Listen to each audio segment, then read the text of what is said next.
Bonjour, bonjour mes frères et sœurs, chers visiteurs, chers internautes. Je suis content de pouvoir vous parler, même si je serais encore plus heureux de pouvoir vous voir. Mais ces conditions-là nous obligent à nous adresser les uns aux autres par l'intermède de l'Internet et nous sommes quand même contents que nous avons cette possibilité. Je souhaite la bienvenue à tous et je souhaite que ce moment va nous aider à progresser dans la foi, qu'il va nous aider à voir un peu mieux ce que nous devons faire et que Dieu nous parle à travers sa parole. Je vous invite à incliner les têtes pour la prière. Père éternel, je te prie de bénir tous ceux qui vont regarder, soit en direct, soit en enregistré, ce message, ce culte. Fais en sorte, Seigneur, que tu puisses parler à nos cœurs, que ta parole nous pénètre et que les enseignements qui vont venir de ta parole vont avoir un impact sur nos vies. Au nom de Jésus-Christ, je te prie. Amen. Comme chaque sabbat, même quand on n'est pas à l'église, on doit être habitué à ce moment spécial des dîmes et offrandes. J'aimerais lire avec vous un texte par rapport à ce moment. Je le prends de Luc 18, le verset 24. Luc 18, le verset 24. Jésus, voyant qu'il était devenu tout triste, dit: qu'il est difficile à ceux qui ont des richesses d'entrer dans le royaume de Dieu. Il s'agit d'un jeune homme que vous connaissez probablement, qui est venu, qui a voulu suivre Jésus, et parce qu'il y avait une demande de donner ce qu'il avait, finalement il a refusé. Et à la suite, Jésus a dit, les riches, pour eux, ça serait difficile d'arriver dans le royaume, d'entrer dans le royaume de Dieu. Ce n'est pas impossible, bien sûr, mais c'est difficile. Pourquoi? Parce que les personnes qui ont les moyens vont plutôt se baser sur leurs moyens financiers que sur Dieu. Et c'est pour contrecarrer à cela aussi que Dieu nous demande amenez vos dîmes chaque mois, chaque semaine dans ma maison. Je sais que certains d'entre nous, nous avons un souci d'envoyer les dîmes, les offrandes par virement bancaire. Nous comprenons qu'il faut les amener directement à l'église. Je ne veux pas entrer dans une discussion là-dessus. S'il y a quelqu'un qui croit qu'il faut faire ça, qu'il met de côté ce qu'il souhaite donner à Dieu. S'il y a de ceux qui veulent donner par virement bancaire, c'est aussi très bien. Ça aide les églises à pouvoir vivre.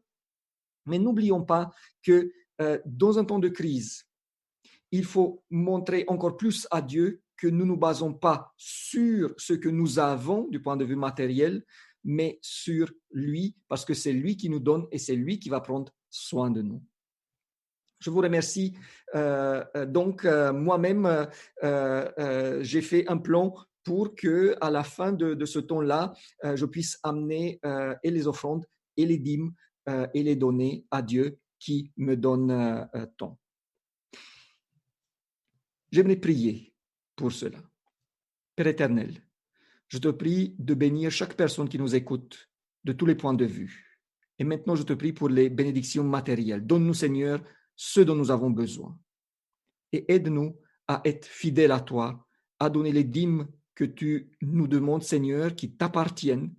Et aide-nous, Seigneur, aussi à être généreux et à donner des offrandes pour que nos églises puissent vivre, puissent avancer, puissent travailler. Au nom de Jésus-Christ, je te prie. Amen. Et maintenant, avant de commencer la méditation, qui a comme thème « De quoi faut-il avoir peur ?» j'aimerais m'adresser aux enfants parce que j'ai une histoire pour eux. J'espère que les enfants sont aussi présents, j'espère qu'ils nous écoutent et je sais que parfois les thèmes des prédications sont difficiles, ça les ennuie. Au moins, ils savent qu'il y a une histoire qui leur est adressée. L'histoire s'appelle Walsa Jim. Berthe, qui a environ 10 ans, habite dans une ferme avec ses parents et son frère Cantis qui a 8 ans et sa petite sœur Marie qui a 2 ans. Le père n'est pas à la maison parce que lui, c'est un pasteur, un prédicateur itinérant et il part souvent à cheval. C'était, à ce moment-là, il n'y avait pas de voiture encore, pour prêcher l'évangile aux gens qui ne la connaissent pas. Et Berthe sait que ce que papa fait est important, mais elle n'est pas trop contente que papa, souvent, il est absent. D'ailleurs, il faut que je vous avoue, par rapport à ce confinement qui nous oblige à rester cloîtrés dans nos maisons la plupart du temps, mes enfants également, mais ils disent au moins maintenant papa est chaque soir à la maison, il a quelque chose à présenter sur Internet et puis il est avec nous et ils sont contents au moins de cela. Mais Berthe, son papa, il était parti et quand il partait, c'était pour 1, 2, 3, jusqu'à 6 mois. Et surtout maintenant, il lui manquait énormément car il leur manquait d'ailleurs, car petit à petit, la nourriture commençait à manquer. Et pour maman, c'était vraiment une corvée d'aller dans la ville où il pouvait acheter des denrées, parce que cette ville était à 45 km de distance. Et elle avait eu un accident avec un cheval. Et depuis, elle a développé une grande peur des cheveux. Donc, c'était presque une phobie. Et en plus, Berthe elle-même commençait à développer aussi, elle, une phobie. Qu'est-ce qui s'est passé?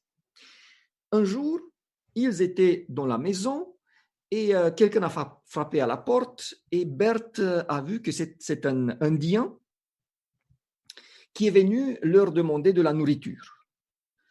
Et quand elle l'a vu, voilà, elle était effrayée, elle était sûre que c'était quelqu'un de méchant, surtout après avoir vu un grand couteau attaché à sa ceinture.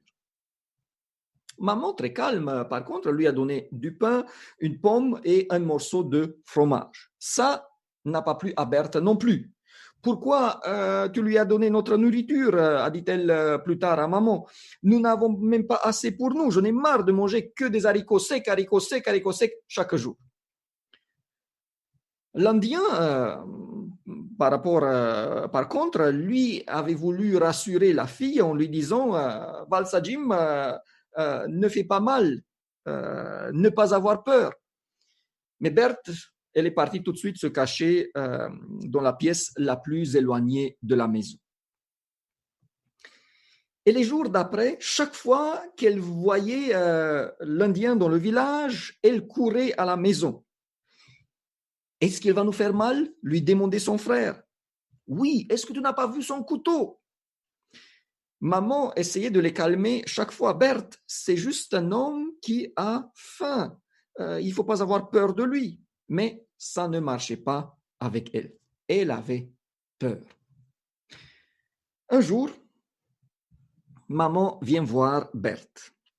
Écoute ma fille, ton papa tarde à venir et il faut absolument que j'aille dans la ville acheter des denrées. Tu es une grande fille, pendant que je ne suis pas là, tu vas être en charge de la maison, de ton frère et de ta petite sœur. J'essaye de toute façon d'être de retour avant le soir.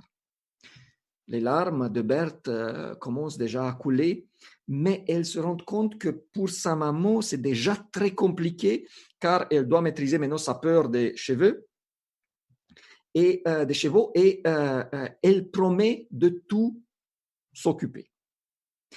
Alors, maman, elle part le matin et d'abord, tout va très bien. Les 3 frères jouent dehors, c'est très beau.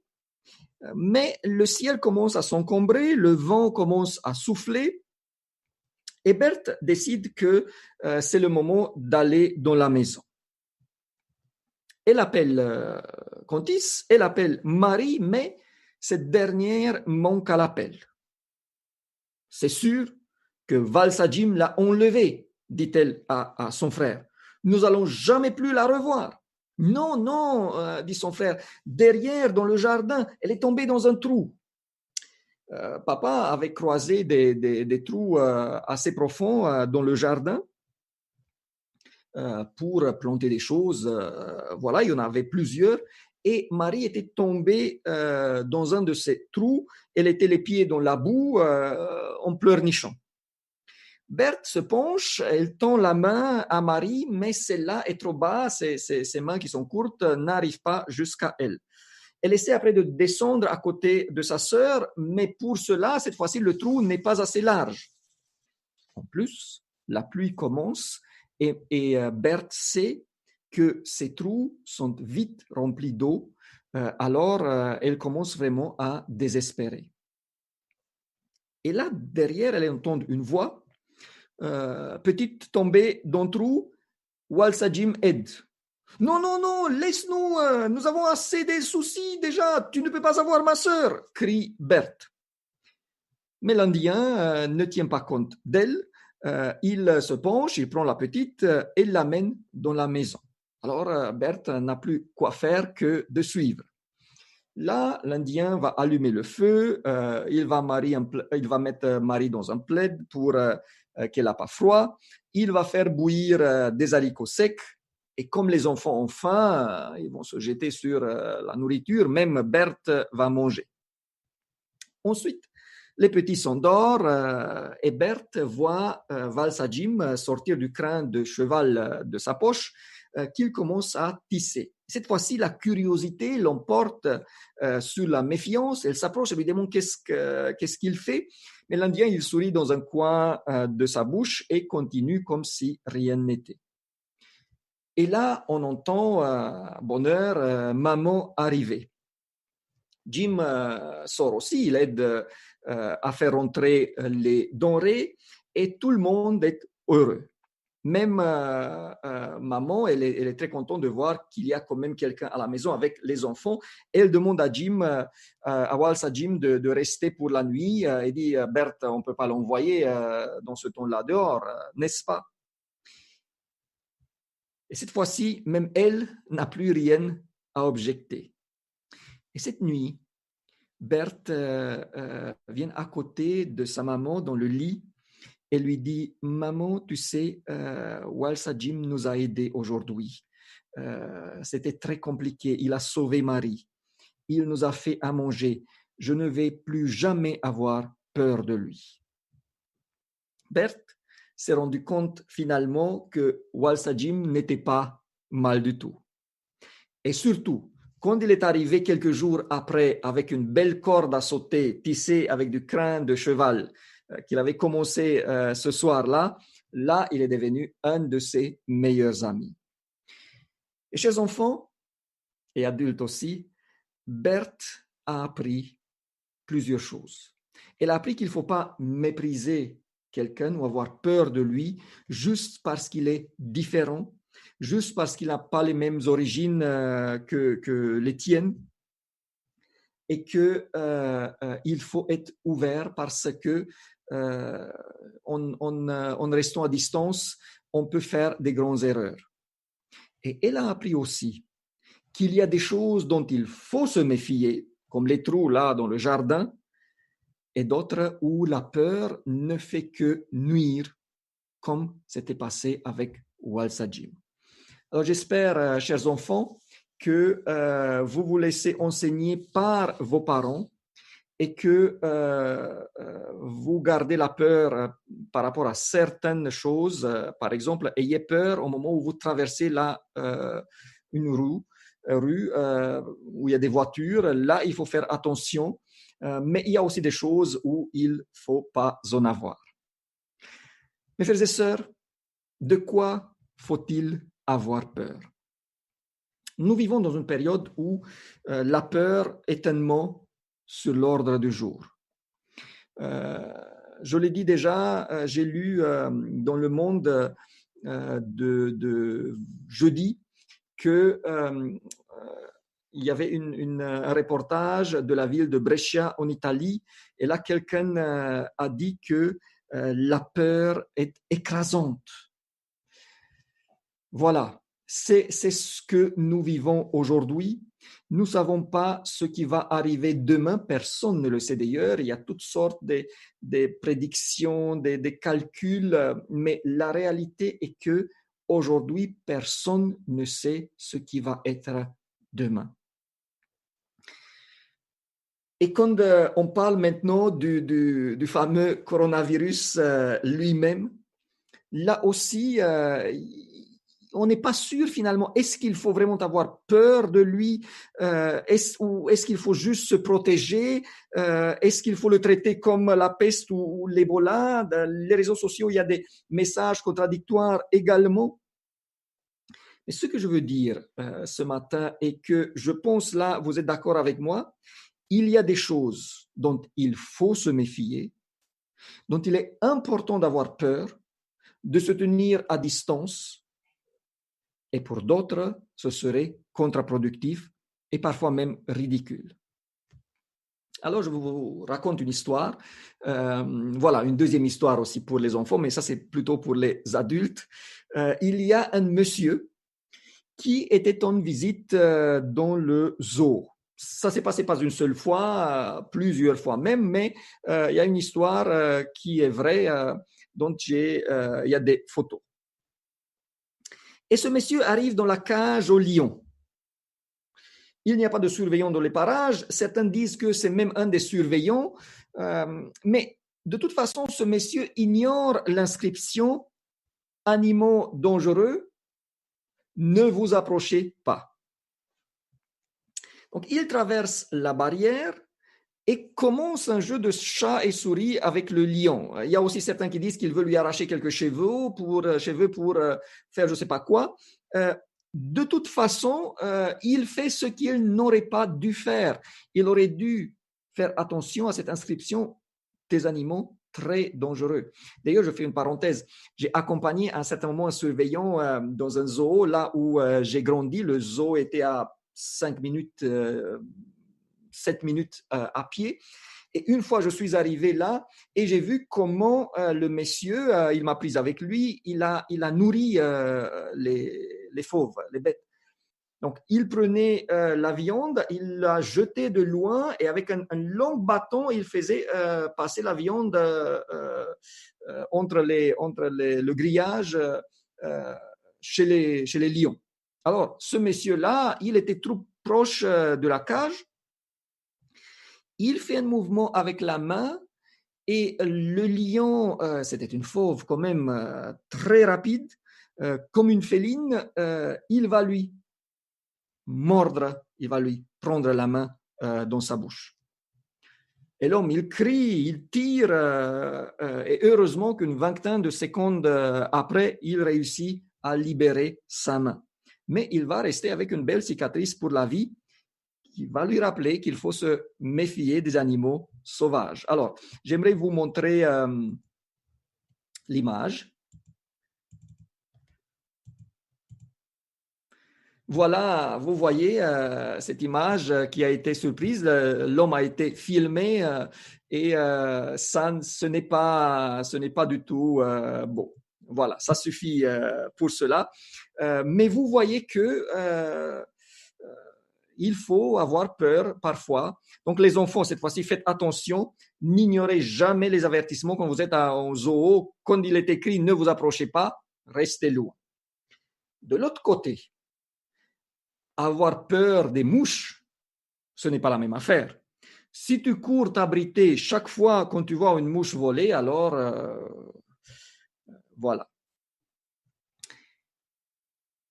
Mes frères et sœurs, selon moi, tout ce qui se passe autour de nous nous indique que le retour de Jésus est proche, plus proche que jamais, que les événements de la fin peuvent commencer leur enchaînement à n'importe quel moment.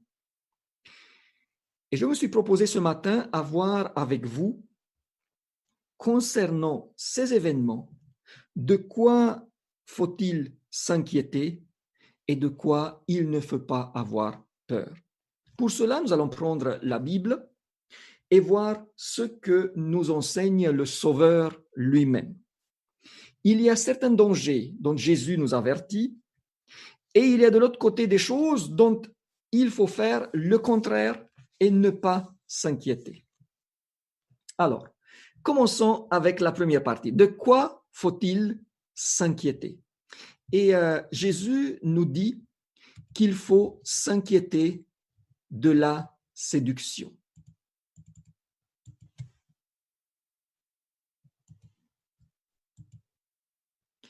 Marc 13, le verset 5.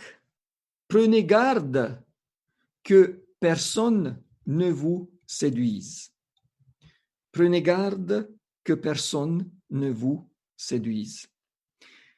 Si Jésus nous avertit, ça veut dire que le danger de la séduction est réel. Il est dangereux de penser que ce serait impossible que je sois touché, comme ça serait quand même dangereux de dire qu'il est impossible que ce virus-là me touche moi. Par rapport à la séduction, aucune d'entre nous n'est en sécurité en se basant sur lui-même, sur son intelligence, sur son expérience. Pour avoir un rempart contre la tromperie, il faut absolument suivre quelques pas. Premièrement, il faut étudier. Pour pouvoir discerner ce qui est vrai de ce qui est faux, de ce qui est contrefait, il faut tout d'abord étudier la vérité. Nous n'avons pas à perdre le temps pour voir tous les faux enseignements. Concentrons-nous sur la parole de Dieu. Prenons le temps de la connaître, de l'étudier, de méditer à ses mots. Étudions les livres d'Ellen White car elles peuvent nous donner beaucoup d'enseignements, beaucoup d'éclaircissements. Deuxièmement, c'est notre relation avec Jésus. Il faut avoir une relation étroite avec Jésus-Christ. Si je ne suis pas proche de Jésus, si je n'ai pas des expériences avec lui, si je ne sais pas quelle est son attitude, ce qui lui plaît, ce qu'il ne ferait jamais, alors je suis une cible facile. Les connaissances de Bible sont importantes, mais attention, je pourrais apprendre et connaître la Bible par cœur. Si mon esprit n'est pas conduit, influencé, dirigé par Jésus à travers son esprit, ça servira à peu de choses. 3. L'humilité. Il faut de l'humilité et de la disposition d'admettre que je peux me tromper. Si je suis conscient que je peux faire des erreurs, si je suis disposé à apprendre, à me laisser corriger, alors le Seigneur peut m'arrêter quand je pars dans une direction erronée. Mes frères et sœurs, j'ai vu beaucoup de personnes qui partaient dans une direction qui était évidemment fausse. J'ai discuté et parfois il n'y avait rien. C'était comme si on parlait à un mur. Ces personnes-là ne voulaient rien entendre. Bon, certaines d'entre elles essayaient à me convaincre moi-même d'aller dans le même sens. Si je considère que moi et moi seul a raison et que je ne peux pas être dans l'erreur, alors le danger est énorme. Et enfin, c'est la prière. Une attitude de prière continue à ce sujet pour que Dieu me guide, qu'il m'inspire quand j'étudie, qu'il m'aide à rester humble et à me laisser corriger, qu'il m'envoie son esprit et qu'il m'épargne des erreurs. Il faut prier continuellement par rapport à ce sujet. Et si je lis constamment et j'étudie constamment la Bible, si je suis proche de Jésus et je passe du temps avec lui, si je reste humble et je demande à Dieu de me corriger si c'est nécessaire, si je suis prêt à admettre des erreurs, et si je prie constamment pour être conduit par lui dans l'interprétation des Écritures, alors ce sera difficile pour l'ennemi de me tromper. Et Jésus prononce un deuxième avertissement dans ce sens.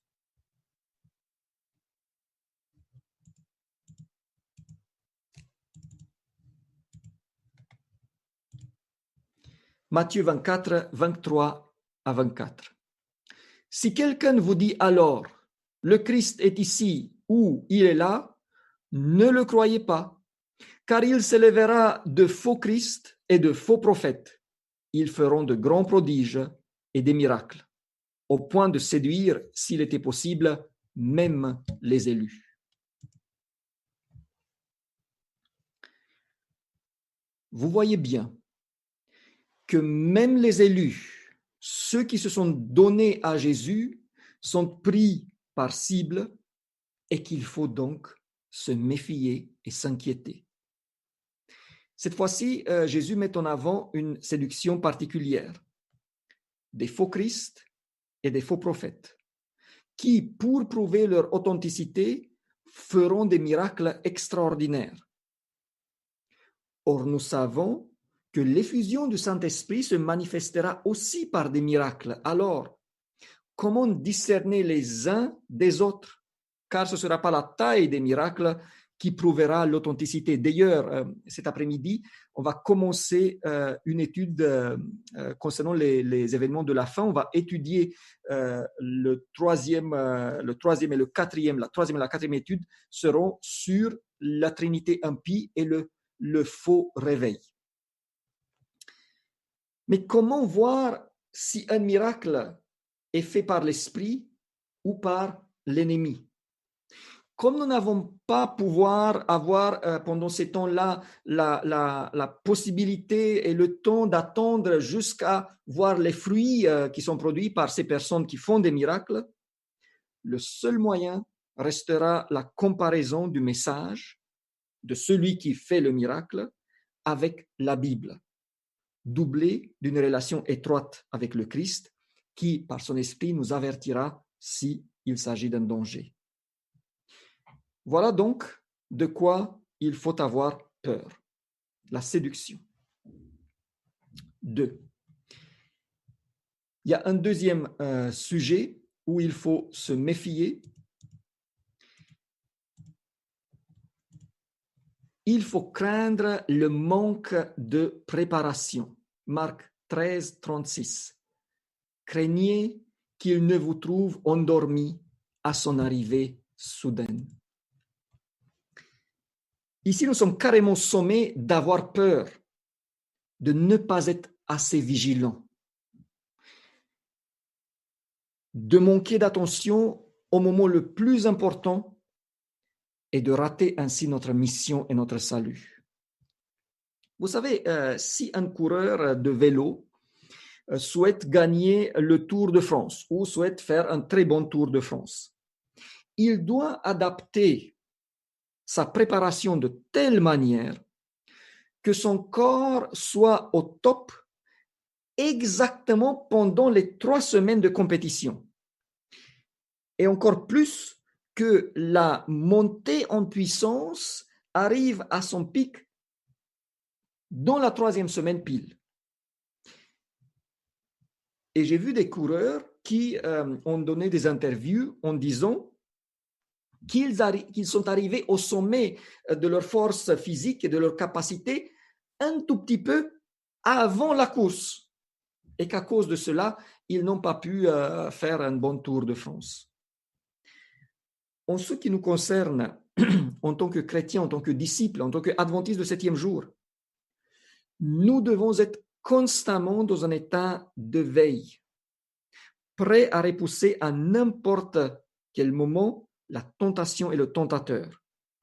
Nous devons être concentrés sur notre mission et ne pas laisser le monde, avec ses œuvres, nous amener à une torpeur spirituelle.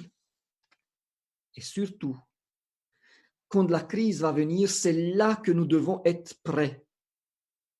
Ça sert à peu des choses, que tout va bien dans notre vie spirituelle ou que tout a été bien il y a je ne sais pas combien de temps et que maintenant on est endormi et que ça serait dommage. Voilà ce que dit Christ également.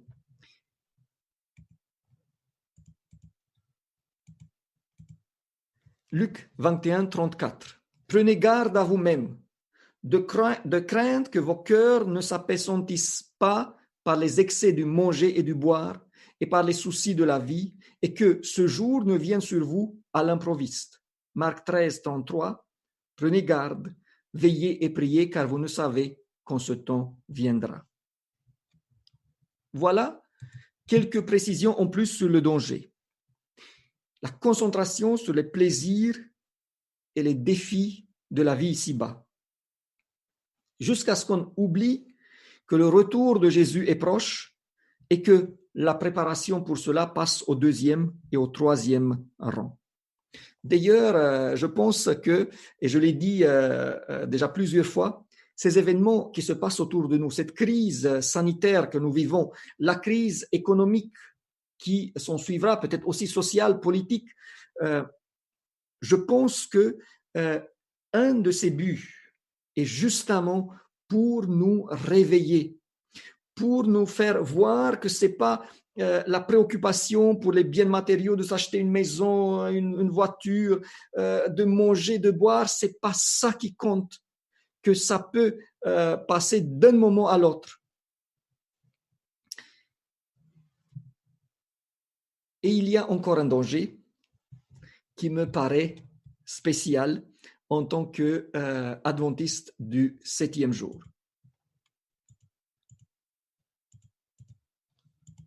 Alors, il faut craindre une sous-estimation de l'importance du sabbat pour les derniers jours. Matthieu 24, le verset 20. Priez pour que votre fuite n'arrive pas en hiver, ni un jour de sabbat. Pour expliquer le contexte, à un certain moment, une fois que le dernier message, le grand cri, a été proclamé, quand la situation du monde deviendra critique, de plusieurs points de vue, économique d'abord, persécution religieuse ensuite, Dieu conseille à ses enfants, si possible, de s'éloigner des zones agglomérées. Et nous sommes conseillés par Jésus de prier pour que ce moment où il faut quitter les grandes villes et les zones agglomérées ne tombe pas l'hiver ou un jour de sabbat. Bon, l'hiver, c'est clair pourquoi, c'est compliqué à cause des conditions extérieures. Mais concentrons-nous sur le sabbat. La prière doit avoir lieu à quel moment? Quand on doit quitter les villes, c'est là où il faut commencer à prier? Bien sûr que non, car ce serait trop tard. Il s'agit d'une prière qui demande à Dieu des choses pour le temps de la crise, pour le point culminant de la crise. C'est une prière qu'on doit commencer si tôt que possible, au plus tard quand les événements de la fin commencent à se dérouler.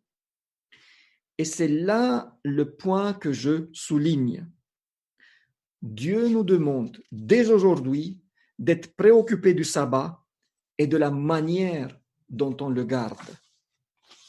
Déjà, il faut voir, et c'est très important, il faut voir que Jésus a prévu qu'à la fin des temps, le sabbat serait encore en vigueur et que tous les arguments qui disent que Dieu souhaite qu'on observe le dimanche par rapport à la résurrection sont tout simplement à jeter. Mais la question est, pourquoi ne pas fuir un jour de sabbat? Si tu es en danger, est-ce que tu n'as pas le droit de t'échapper si c'est le sabbat? N'oublions pas que le contexte est celui où l'Église romaine va faire en sorte que le dimanche sera imposé comme jour d'adoration par la loi. Et si je me suis battu maintenant pour observer le sabbat malgré tout, si j'ai prêché qu'il faut observer le sabbat, maintenant quand je suis en train de partir à la campagne, si je vais choisir un sabbat et sortir avec tous les bagages que je veux prendre avec moi, quelle image ça va donner? Alors, cette demande nous invite à craigner pour la manière dont on observe aujourd'hui le sabbat. Elle nous invite à regarder de près les compromis que nous faisons parfois avec le jour du sabbat. Il faut faire attention parce que beaucoup d'entre nous voyons souvent le jour de sabbat comme un simple jour de rencontre et non pas un jour qui est accordé à Dieu. Parfois, nous oublions que le sabbat va jouer un rôle très important dans le dernier conflit et qu'il faut se préparer dès aujourd'hui à cela. Et il faut aussi craindre de ne pas étudier et de ne pas connaître tout autour du sabbat comme signe de Dieu et de la marque de la bête. Le sabbat ne représente pas le centre de notre foi. Le centre de notre foi, c'est Jésus-Christ. Mais le dernier conflit tournera autour du sabbat, qui sera le signe d'un adorateur, d'un vrai adorateur de Dieu. Alors, mes frères et sœurs, faisons attention à cela. Voilà donc de quoi il faut s'inquiéter. Mais il y a aussi le contraire. Dieu nous dit qu'il y a des choses où ça ne vaut pas la peine d'avoir peur. Alors, regardons ensemble de quoi il ne faut pas s'inquiéter. Et je vais quand même commencer cette partie aussi pour dire que ce qui va se passer, ce qui va arriver, paraît être de telle manière qu'on ne peut pas ne pas avoir peur. Voilà ce que dit la Bible.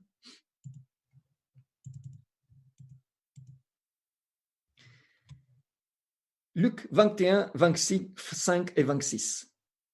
Et sur la terre, il y aura de l'angoisse chez les nations, qui ne sauront que faire au bruit de la mer et des flots. Les hommes rendront l'âme de terreur dans l'attente de ce qui surviendra pour la terre, car les puissances des cieux seront ébranlées. Matthieu 24, 21. Car alors la détresse sera si grande qu'il n'y en a point de pareil depuis le commencement du monde jusqu'à présent, et qu'il n'y en aura jamais. D'ailleurs, vous remarquez comment ce virus, avec un taux de mortalité qui est différent selon les pays, mais disons qu'il tourne autour de 3%, comment tout est mis en place, même les derniers ressorts, pour contrecarrer ce qui se passe d'une manière sanitaire et économique.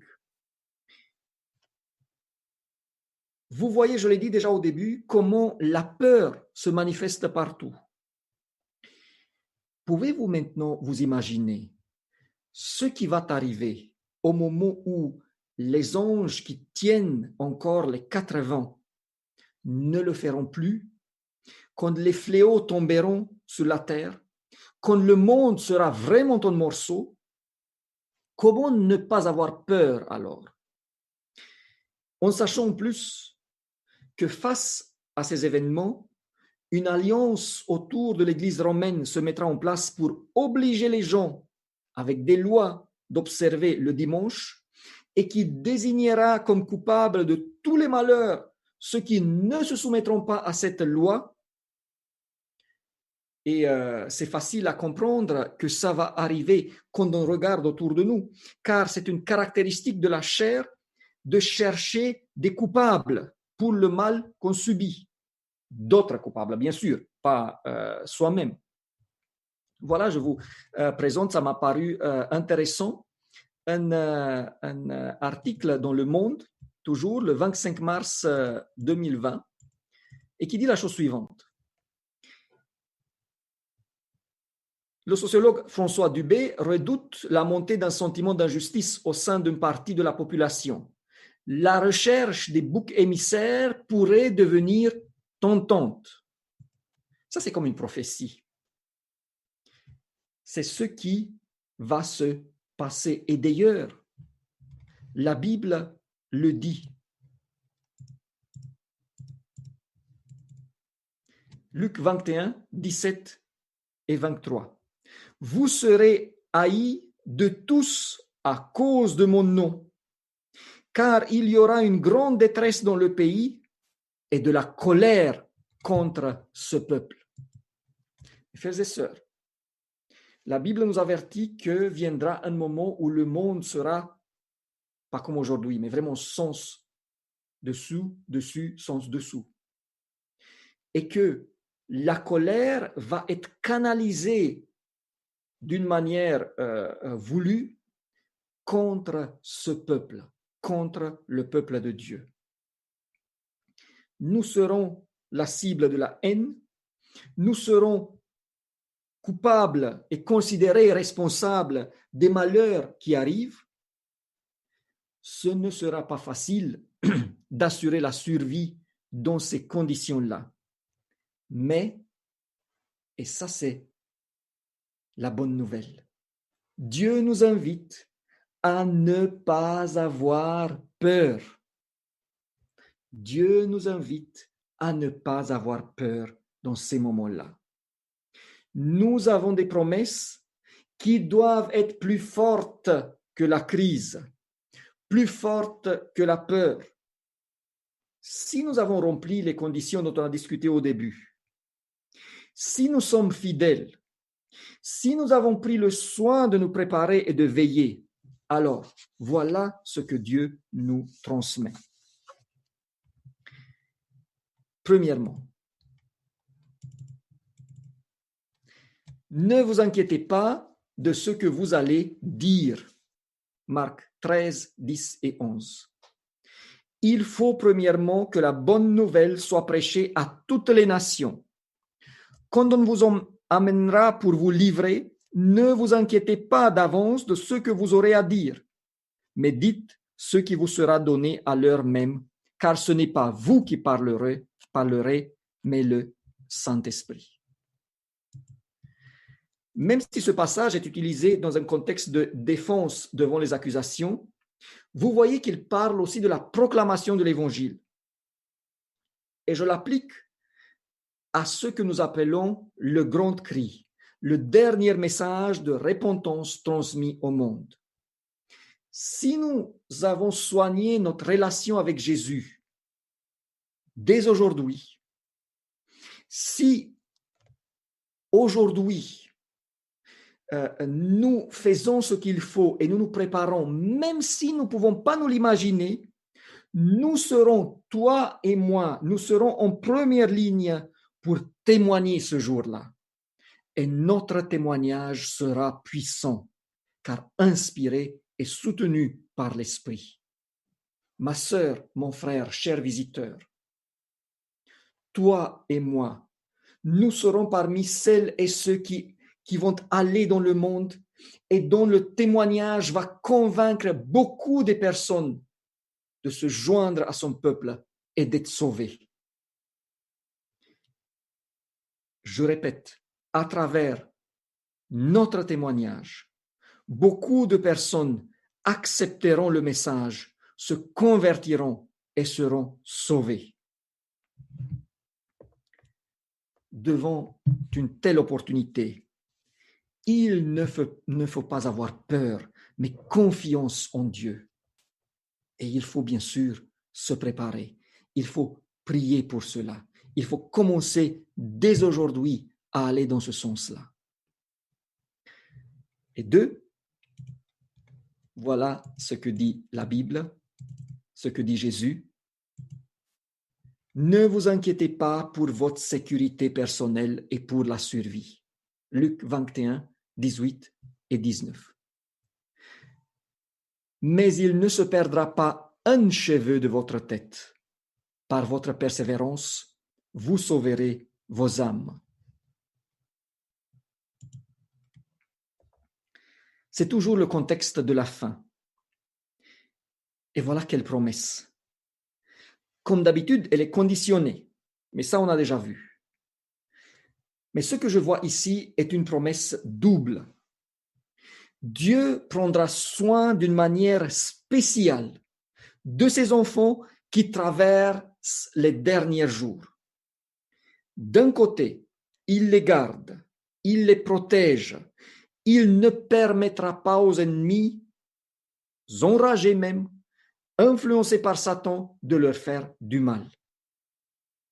Il y aura, la Bible le dit, un décret de mise à mort, mais il ne pourra pas être appliqué car Dieu envoie ses anges pour veiller sur son peuple. Et deux, encore plus important, plus la situation s'empire, plus le salut est proche. Plus vite, notre persévérance va être récompensée. Et dans ce contexte, je souhaite lire ce beau passage en Ésaïe 33. Celui qui marche dans la justice, celui-là habitera dans les lieux élevés. Des rochers fortifiés seront sa retraite. Du pain lui sera donné, de l'eau lui sera assurée. Mes frères et sœurs, cette promesse s'applique à toi et à moi. Elle est pour ces temps-là et pas seulement pour aujourd'hui. On n'aura plus accès à des supermarchés remplis et non plus tout le choix du monde par rapport à la nourriture. Désolé pour les gourmands. Il est possible, même probable, qu'on va souffrir de faim. Mais Dieu promet que quoi qu'arrivera, nous allons survivre. Le pain et l'eau nous seront assurés. Nous allons être sur des rochers, que ça soit physique ou que ça soit dans un sens figuré, car Dieu veillera sur nous. Faut-il encore avoir peur? Donc, il ne faut pas avoir peur de ce qu'on va dire. Il ne faut pas avoir peur pour nos vies. Et ensuite, le troisième et dernier point, ne vous inquiétez pas pour les événements de la fin, car quand ces choses commenceront à arriver, redressez-vous et levez vos têtes, parce que votre délivrance approche. Luc 21, 28. Quand ces choses commenceront, n'ayez pas peur, mais le contraire, redressez-vous, levez vos têtes, parce que votre délivrance approche. Mes frères et sœurs, je ne peux pas dire si cette crise va mener tout droit et tout de suite aux événements de la fin. Pour le moment, je ne pense pas. Si vous voulez me permettre, je crois que cette crise va être maîtrisée, peut-être bien mal que bien, mais je pense qu'elle va être maîtrisée. Je crois même, ça c'est moi, je ne fais pas une prophétie, mais je crois même que le virus va être vaincu, mais qu'il va disparaître sans qu'on puisse dire que les humains ont fait quelque chose. Je crois que Dieu fera ainsi pour que des gens ne se vantent pas. Mais peut-être que ça va être différemment. De toute façon, aujourd'hui, je vais le dire plus quand on va étudier les événements de la fin de plus proche, cette crise, elle est sanitaire, elle est économique, elle peut amener à une crise sociale et politique. La composante religieuse n'est pas encore là. C'est pour ça que je pense que elle va diriger les choses d'une certaine manière, mais on n'est pas encore à avoir commencé les événements de la fin. C'est ce que je crois aujourd'hui. Mais comme je l'ai dit, on ne sait pas ce qui va se passer demain. Mais ce qui compte est que, en sachant même que les événements vont s'empirer, que les choses vont s'empirer et que petit à petit, la crise deviendra si grande et tellement impossible à maîtriser que la partie religieuse va prendre le devant et que la persécution et tous les événements dont on parle vont commencer, ce qui est beau est que Dieu dit, n'ayez pas peur, mais le contraire. Quand ces choses commencent, redressez la tête, levez vos têtes, parce que la délivrance approche. C'est tellement beau. La détresse sera si grande qu'il n'y en a point de pareil. Il y aura de l'angoisse chez les nations qui ne sauront que faire. Mais nous, Dieu nous invite à redresser, à nous redresser, à lever nos têtes. Nous pouvons savoir à ce moment-là que dans quelques jours, semaines, très vite, celui que nous aimons et que nous adorons sera de retour. Nous allons avoir, si nous allons vivre ces événements, que nous allons avoir le privilège de le voir, de nous agenouiller devant lui, de commencer une nouvelle vie, la vraie, et de revoir ceux et celles que nous avons perdus, de vivre une vie sans péché et sans douleur. Dieu nous invite à nous inquiéter par rapport à ce qui nous fera perdre le salut. Là, l'inquiétude est à sa place. Mais pas une inquiétude qui te paralyse, mais une qui te pousse à agir, une qui te pousse à te donner à Dieu, à t'approcher de lui. Par contre, en ce qui concerne les événements qui ébranleront le monde, là nous pouvons avoir la paix, car Dieu prend soin de nous. Et même plus, nous savons à ce moment-là que notre Seigneur est à la porte. Que Dieu nous aide à faire les bons choix aujourd'hui et à être tous ensemble, mes frères et sœurs, dans ces temps-là, à lutter tous ensemble. Et à la fin, nous allons revoir et regarder en arrière. Nous allons nous dire, tu sais comment nous étions ensemble, comment nous avons lutté, comment nous avons battu. Et quelle merveille et quelle grâce que nous sommes maintenant ensemble avec notre Seigneur. Que Dieu nous aide dans ce sens. Amen. Mes frères et sœurs, il y a des personnes qui souhaitent qu'on prie pour elles. Nous avons reçu des sujets de prière. Je n'ai pas le temps maintenant de tout lire, mais permettez-moi de faire une prière globale. Père éternel, je viens devant toi et je te remercie parce que tu nous transmets un message d'encouragement. Tu nous as enseigné qu'il y a des choses dont il faut avoir peur. Il y a des choses dont il faut se méfier.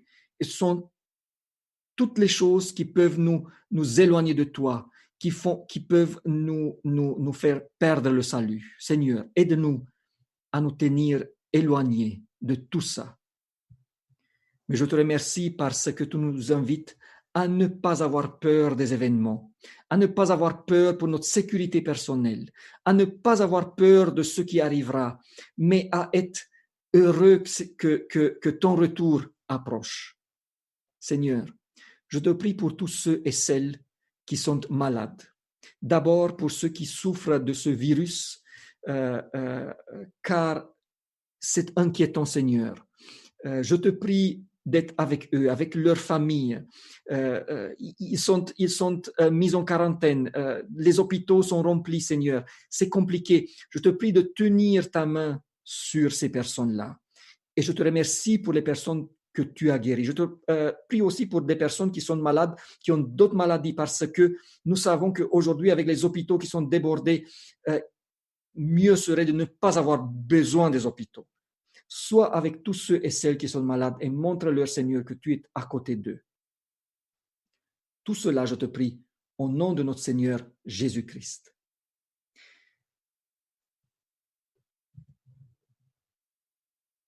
Que l'amour de Dieu, que la grâce de notre Seigneur Jésus-Christ et la communion avec l'Esprit Saint soient avec nous tous. Amen. Mes frères et sœurs, chers amis internautes, chers amis, je vous remercie d'avoir passé ce temps avec nous. Je vous remercie d'avoir écouté et je vous remercie encore plus de réfléchir à tout ce que vous avez entendu. N'oubliez pas, pour tous ceux qui le souhaitent, cet après-midi à 16 heures, il y a une étude sur les événements de la fin des temps, une étude que vous pouvez suivre sur YouTube, sur le live, mais aussi sur Zoom dans la salle avec les ID que vous avez pour chaque soir. Ensuite, à 18 heures, il y a une rencontre qu'organise la fédération qui est très bien suivie aussi, que vous pouvez suivre de chez vous.